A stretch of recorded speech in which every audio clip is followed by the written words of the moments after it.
What's up, guys? It's James from James' Reptiles. Today's gonna be probably a shorter video of me just setting up a crested gecko enclosure. It's the 4th of July. This tub has 3 geckos. Actually, all of them have 3 geckos. This is the only extra one I had drilled, so I'm gonna separate one into there. I'm gonna go through.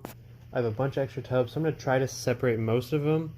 Ones that have a baby in them, I'm gonna leave till the babies grow up a little, so the babies can just like learn how to eat, where to drink, and how everything works from the older geckos that know how everything works from my setups.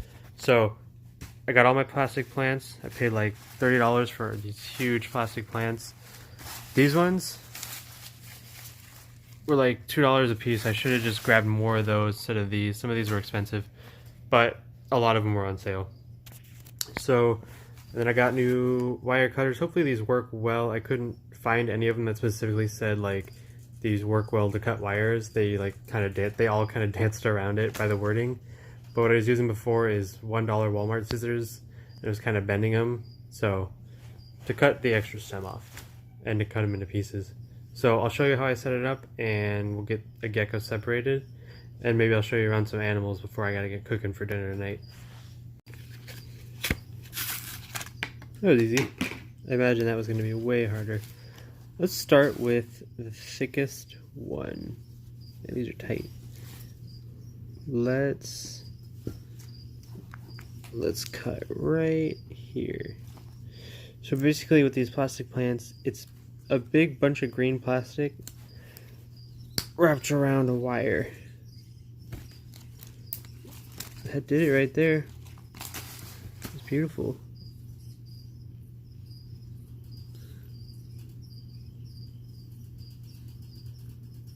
And I can't really see any damage to the pliers, so that's one and done.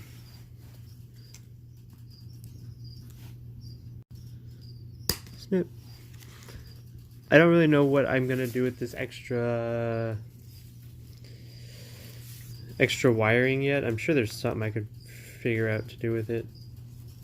If you have any ideas, leave them down below. Man, this one's just like plastic tube or something. This one I might want to use scissors. Oh, it's starting to break. Well, I don't know what this one is. This one's just like solid plastic. Oh, there we go. I just bent it and broke it. Whatever.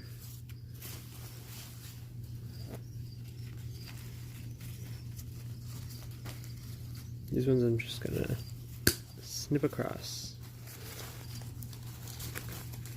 and pull the little tags off, and now I have all these little ones. It'll work great.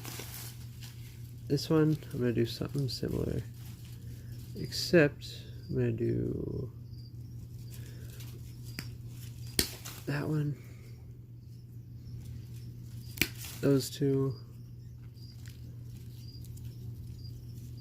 and those two, and then the last couple.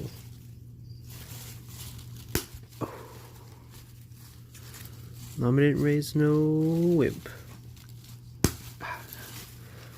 Pull these little price tag things off. These are still good. You can really see there's little scuff marks on there, but no actual damage. Doesn't feel any different. Today is food and watering day, and I already did that, but just to make sure this guy gets something to eat for the next 2 days, I will give him a little cup of Pangea. Now, I personally like to overfeed my geckos just to make sure they get enough. I'd rather them have more than enough and waste a little than not have enough. That's just my personal preference. And we're feeding Fig with insect, and I'm taking a big old drink of water.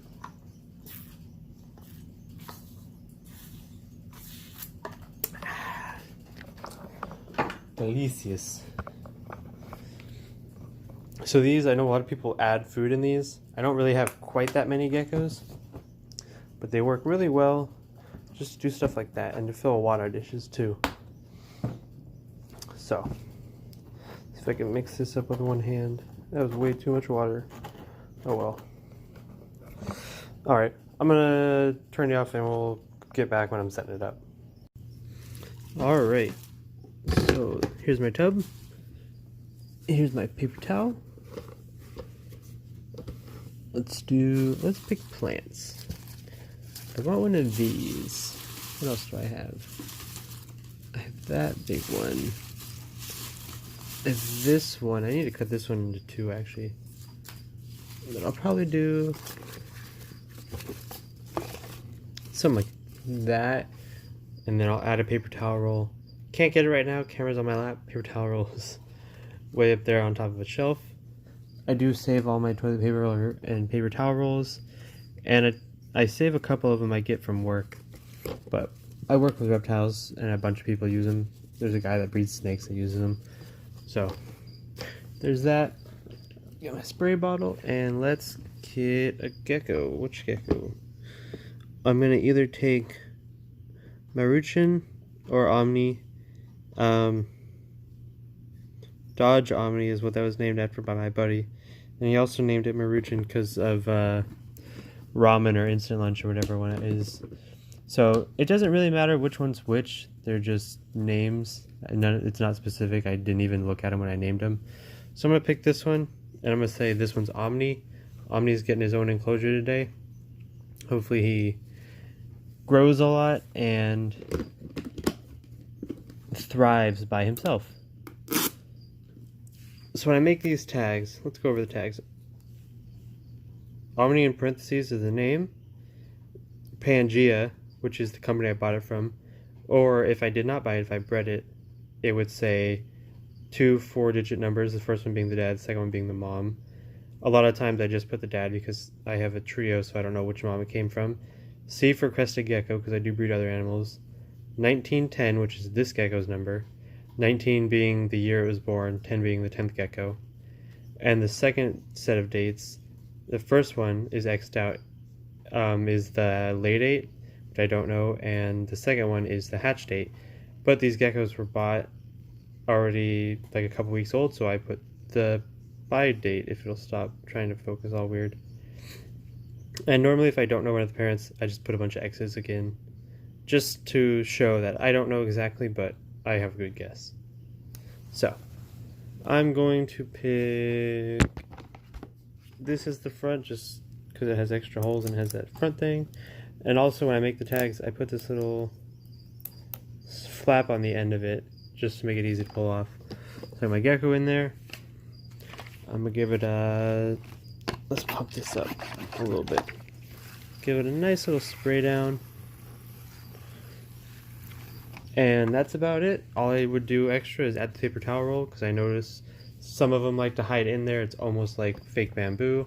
In fact, I have a piece of bamboo, but it's hard to cut. It doesn't fit right in these smaller containers, and it molds really easily. So I kind of stopped using it. But that's it for this. I'm going to show you some more animals, and that will be the video.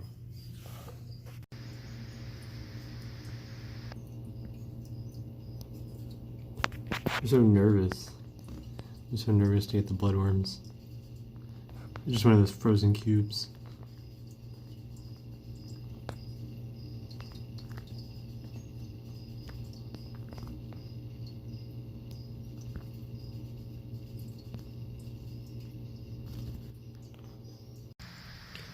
Here's my lily white, Whitey Hootin', looking better and better every day. He actually just shed out. I caught him earlier mid-shed.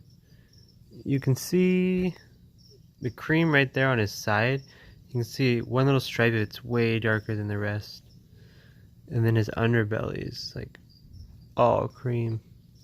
I can't wait for this guy to grow up, hopefully be a boy, and make some nice animals. I have a couple nice males, nice females growing up, and 1 or 2 already that I would breed him to. And if it's a girl, I have one really nice male that I want paired up with it. very light colored male. Because he is a dark base, and I kind of want to get rid of that. I kind of want to make it a light base. Like a gray, so it can be gray on white. I think that'd be really cool. These are my last two double Rex rats babies from the second litter. Someone's coming by, hopefully this weekend, to buy them. And like I said, this is I didn't get enough time to sit down and train these guys like I did the first litter. So they're definitely a little bit more skittish. But it is a pair. It is a pair. I don't know if the lady coming by to get them is planning to breed them. But whatever she does is whatever she does, as long as she gets them. I can throw this tank away or give it to someone at work or something. And all I have left is the mom, who's currently nursing about a week-old litter, and the other mom and the dad. Well, the dad was euthanized. The mom is a pet for my sister now. My sister's older than me, but now she's got like 5 rats. 4 of them were originally mine that she wanted, so I just ended up giving her 3 babies from the first litter, and then the mom and a mouse. She wanted a mouse that I had too.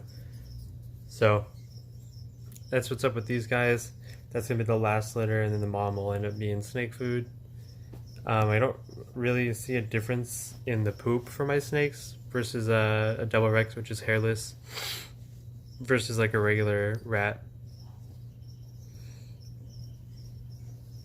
Happy 4th of July.